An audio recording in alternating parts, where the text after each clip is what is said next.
Para llegar al bosque, tuve que recorrer un buen trecho de tierra húmeda, donde pequeñas gotas se confundían con la tierra que pisaba. Antes de llegar al principio de lo que se podía decir que era el bosque, decidí caminar hacia la derecha, y caminé bastante. Podía notar claramente el camino que seguía. En cambio, ya no podía regresar, porque una espesa niebla recorría el camino que yo había pisado. Finalmente me detuve en un lugar en el que dos árboles gigantescos formaban una especie de entrada principal que daba al interior del bosque. Los árboles tenían una asombrosa forma simétrica. Eran enormes en verdad, porque tuve que caminar bastante para poder rodear a uno de los árboles. Decidí principiar mi recorrido hacia el interior del bosque. Existía un vapor que no me dejaba respirar, pero que a la vez era tan brillante que aún encontrándose el bosque oscuro, podía observar los árboles. Mientras más me adentraba al bosque, la tierra se hacía cada vez más oscura y húmeda. Me preguntaba cómo podrían vivir los árboles con ese ambiente tan fuera de lo ordinario y con esa humedad de la tierra, porque al patear la tierra, la mayoría de las gotas se hacían una sola. En un instante me hizo recordar al metal líquido mercurio, y si fuese en verdad mercurio, decidí apresurarme por si acaso lo fuera. De serlo, me metería en graves problemas, aunque no podría hacerlo, porque de ese modo los árboles habrían muerto. Los árboles tenían un aspecto bastante extraño, y habían miles. Con un aspecto muy semejante a los árboles normales, tenían la gran diferencia de tener una delgada capa azul que los cubría totalmente.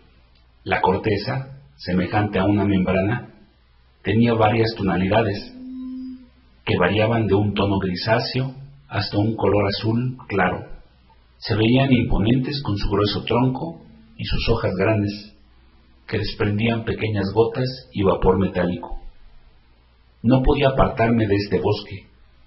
No deseaba apartarme de aquel lugar, inhóspito, pero agradable para mí. Pero me encontraba con un problema: el hambre. No sabía qué comer, pues quise cortar una rama y brotaron nuevamente esas gotas metálicas.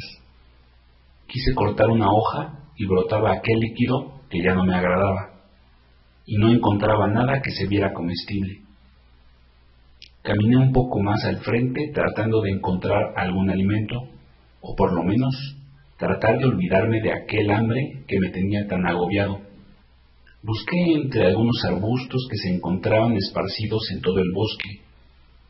Aquellos arbustos rojos despedían gotas metálicas de un color verde, lo que me extrañó, y al examinar bien a la planta, decidí no experimentar conmigo mismo y continué mi recorrido. Quise olvidarme por algún momento de mi presencia y recordé ese momento, el primer sueño que había tenido.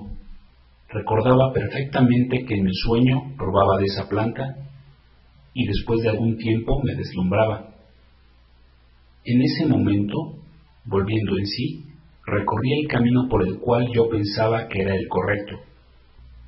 Y tras la ansiosa búsqueda de aquello que tanto esperaba, notaba con desilusión, cada vez más grandes, sus raíces enormes, a los árboles con troncos gigantescos. Algunas raíces sobresalían de la tierra cada vez más húmeda, semejante a plomo fundido. Tuve que asirme a una raíz para subir, pues las raíces habían formado en una parte una especie de red que, de haberme encontrado debajo de ella, no sabía si hubiera podido salir de aquella. Decidí trepar por las raíces y caminar sobre la red que habían formado. Se me hizo extraño, pues existía una parte donde las raíces estaban vencidas, e incluso algunos troncos se encontraban rasgados y brotando el líquido metálico. Sintiendo curiosidad me acerqué cautelosamente, y al observar por el orificio, brotó una mano de entre el lodo, que se encontraba a unos 5 o 6 metros por debajo del lugar donde me encontraba. Aquella especie de mano de bastantes dedos era posiblemente 15 veces más grande que mi propia mano. Posiblemente se trataba de alguna forma viviente de ese lugar, pero para mi sorpresa, iba surgiendo su muñeca y poco a poco su antebrazo. No sabía cómo actuar en ese instante. No sabía cómo iba a actuar esa criatura que surgía. Pensaba que podría ser un ser viviente como cualquiera que hubiese llegado igual que yo, pero pensaba en su tamaño, desconocía todo lo que estuviese en este planeta, y actuando como cobarde y sabio a la vez, lancé hacia el ser una gran raíz. Desconozco lo que pasó después de lo sucedido, pues no quise voltear a observar. Me sentía como un culpable. Posiblemente él necesitaba ayuda. Posiblemente él me quería ayudar, o todo lo contrario. Me sentía mal. Hubiese encontrado la respuesta. Nunca la tuve. Avanzaba más rápido que de costumbre. ¿Sería por temor a que alguien me siguiera, o seguía porque deseaba encontrar aquel resplandor que tanto buscaba? Finalmente, cuando la densa niebla bajó un poco, cuando crucé todos los árboles, al seguir caminando por las raíces todavía, con el bosque ligeramente iluminado, porque se podría decir que amanecía ya, que el resplandor se había producido hace ya bastante tiempo, pero que no había podido ver por la espesura del bosque.